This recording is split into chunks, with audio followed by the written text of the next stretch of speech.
Bonjour à toutes et à tous, bienvenue pour les actus. Tout de suite, découvrez le sommaire de ce vendredi 5 avril. Retour en images sur l'inauguration de l'EHPAD à Niederbronn-les-Bains. Première partie des activités de famille en scène à Gumbrechtshofen. Découvrez le spectacle des écoles de Niederbronn intitulé Xavier l'aventurière. La semaine dernière, dans les actus, vous avez pu voir de belles images d'un chasseur particulier à la recherche d'un poisson-chat. Il s'agissait en fait d'un poisson d'avril, car il n'y a pas de chasse sous-marine ni de poisson-chat au plan d'eau de Reichshofen. Coupé de ruban traditionnel ce vendredi 29 mars à l'occasion de l'inauguration à la maison Saint-Joseph. Voilà, 1, 2, 3. Gagné. Bravo. Voilà. C'est un projet de longue date qui aboutit. La nouvelle maison Saint-Joseph est inaugurée ce vendredi 30 mars après 5 ans de travaux.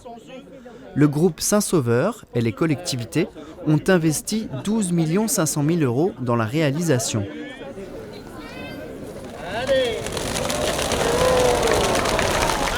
Porté par le groupe et les différents directeurs de l'établissement, dont le regretté Éric Becker, la restructuration totale se fait autour de l'existant, dont le bâtiment principal qui date de 1862. Il a 166 ans et longtemps s'appelait le Klosterle.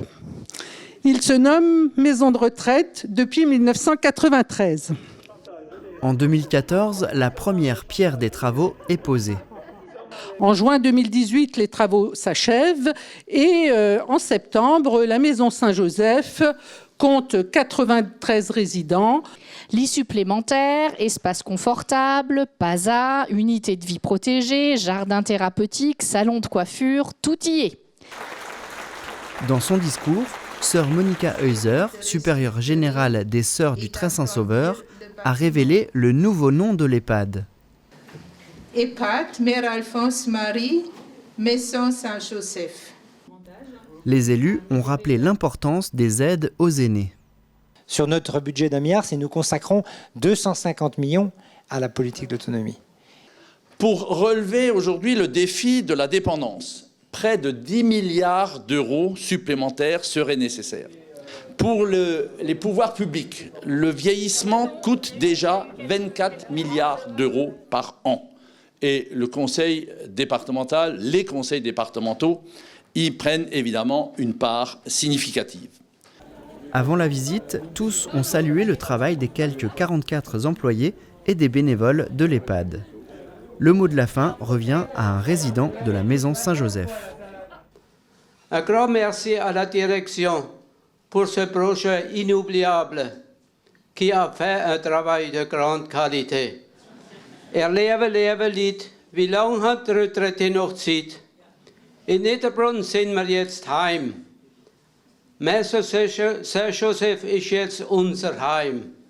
De nombreux artisans étaient réunis sur la place du bureau central et place des Thermes pour le traditionnel marché de Pâques à Niederbronn-les-Bains les 30 et 31 mars. Les poules et leurs œufs décorés côtoient les nombreux lapins en bois, en terre cuite ou en peluche.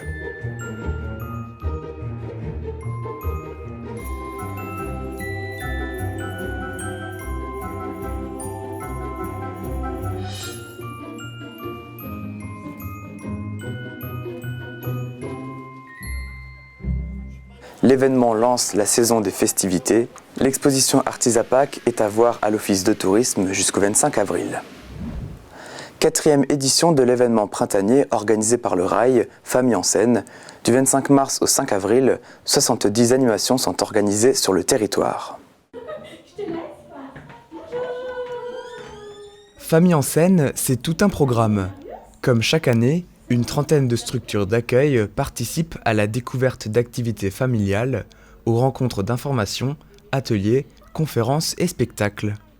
Toutes ces structures-là font pour la plupart tout au long de l'année déjà des animations parents et enfants ou à destination des parents. Ce projet permet sur cette période-là de mettre le focus sur les familles et sur tout ce qui se fait sur le territoire. À Gumbrechtshofen, 2 structures proposaient des animations. La microcrèche Les Petites Pommes et l'accueil périscolaire. Habituellement, La microcrèche Les Petites Pommes accueille une dizaine d'enfants, mais aujourd'hui, les mamans et les enfants ne sont pas des habitués. Ils viennent découvrir les massages pour bébés. Aujourd'hui, je propose un massage pour les bébés. Enfin, c'est pas moi qui vais le faire, hein, c'est l'intervenante qui va le faire, qui est une maman de la crèche, qui a son petit chez nous et qui est sophrologue et praticienne de massage shiatsu. Et donc, je lui ai parlé de cette intervention et moi, je voulais également aussi, de par le nom Famille en scène, mettre en avant des familles de la crèche. On voulait quelque chose de doux pour les enfants, amener autre chose aussi. Voilà, et donc le massage s'y prêtait bien aujourd'hui. On peut diviser en fait le pied en 3 parties. La première partie qui est haute, on va travailler plutôt sur la partie, tout ce qui est bronche, tout ce qui est, voilà, c'est la partie haute, partie thoracique. Et la deuxième partie qui est au milieu, la partie ici, ça va être tout ce qui est estomac. S'il y a des reflux gastriques ou des choses comme ça, ça va être surtout cette partie-là qu'on ira stimuler. Et en dessous, on se retrouve avec la partie basse, donc au niveau intestinal. Dans le calme, les petits apprécient ces moments privilégiés et nul doute que les parents pourront renouveler les gestes appris ici. À travers Famille en scène, les Petites Pommes proposent aussi d'autres activités. De la Zumbini, Zumba pour les petits, mais aussi un atelier de cuisine et une séance Snuzzelen de détente grâce aux lumières. Toujours dans le village, le périscolaire de Gumbrechtshofen, qui accueille aussi les enfants de Dinswiller et Oberbronn, propose des jeux particuliers car ils sont à grande échelle. Les différents jeux de société ont été fabriqués avec le périscolaire de Reichshofen et avec le réseau d'animation intercommunal. Nous, ça permet de nous faire connaître aussi au périscolaire et puis ça permet effectivement de connaître d'autres jeux et puis de faire connaissance avec d'autres familles aussi qui pourraient après fréquenter le périscolaire, quoi. On a proposé un Mikado géant, donc les bâtons en fait font 1 mètre de long. Hein. On a aussi le jeu de la ferme-meute, donc ça c'est un jeu coopératif. Donc en fait tout le monde à la fin gagne en fait, hein. C'est pas l'un contre l'autre. On a un jeu qui s'appelle le chaudron et la sorcière. Donc ça, c'est un jeu avec des dés, avec un memory. Et on a ici, juste devant moi, le pique-plume. Donc le pique-plume, il est sous forme de plateau, en plateau sur table. Mais il a été aussi créé par Réseau Animation en grand. Donc ce qui permet, en fait, c'est nous qui sommes les pions. Et ça permet de faire vivre autrement les jeux, quoi. C'est la 3e année que la structure participe à Famille en scène et ça devrait continuer l'année prochaine avec un projet entre le périscolaire, le rail et l'école René Egles de Gumbrechtshofen. La semaine prochaine, Famille en scène, ça continue. Au programme, une conférence sur les réseaux sociaux avec la brigade de prévention de la délinquance juvénile et une soirée d'échange sur l'accompagnement de l'enfant dans son développement. À suivre. L'EHPAD Marsolf de Reichshofen et le réseau d'animation organisaient un loto-bingo à l'espace Cuirassier.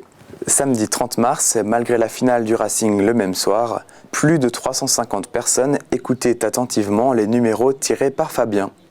C'est parti. Donc le premier numéro de cette soirée, c'est le numéro 14. Suivi du numéro 9.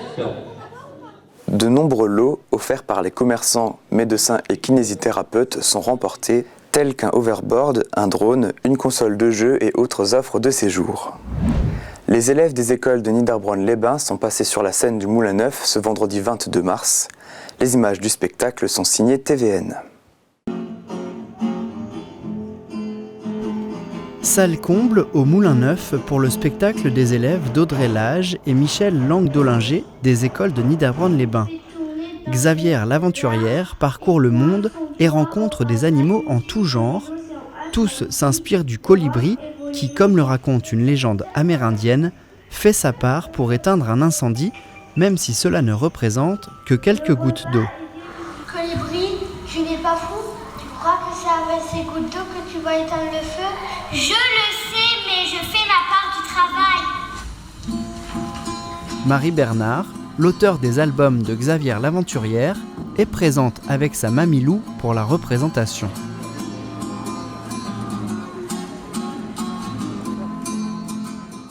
Elle nous a présenté son livre Xavière l'aventurière et on a eu un coup de cœur pour son personnage.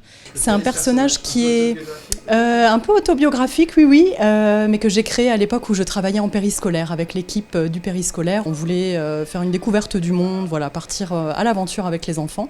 Et on a créé Xavière, donc à l'époque je me déguisais, ce qui fait que bon, forcément il y a un petit air de ressemblance à l'heure actuelle avec le personnage. Merci Colibri, grâce à toi, nous avons sauvé la forêt. Youpi! Bravo! Les enfants, les enseignants et les parents ont travaillé pendant 6 mois pour préparer ce spectacle.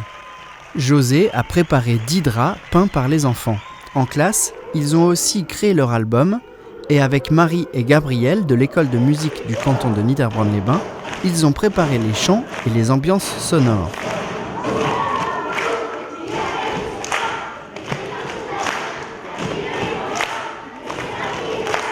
Donc il a fallu quand même créer une pièce de théâtre pour 46 personnages. Ce n'était pas du tout présent dans le livre de base, donc on a essayé d'inventer des personnages, de créer des décors, etc. en fonction du nombre d'élèves et de leurs compétences.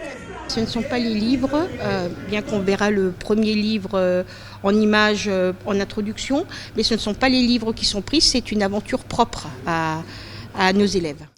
Le plastique, c'est pas fantastique. Les tableaux du spectacle s'enchaînent, les enfants ont su transmettre leur plaisir d'être sur scène. Des moments immortalisés par la télévision des Vosges du Nord, TVN. À noter qu'un 3e album des aventures de Xavière l'aventurière sortira cette année. Dans le premier tome, elle se souvient quand elle était petite avec ses grands-parents.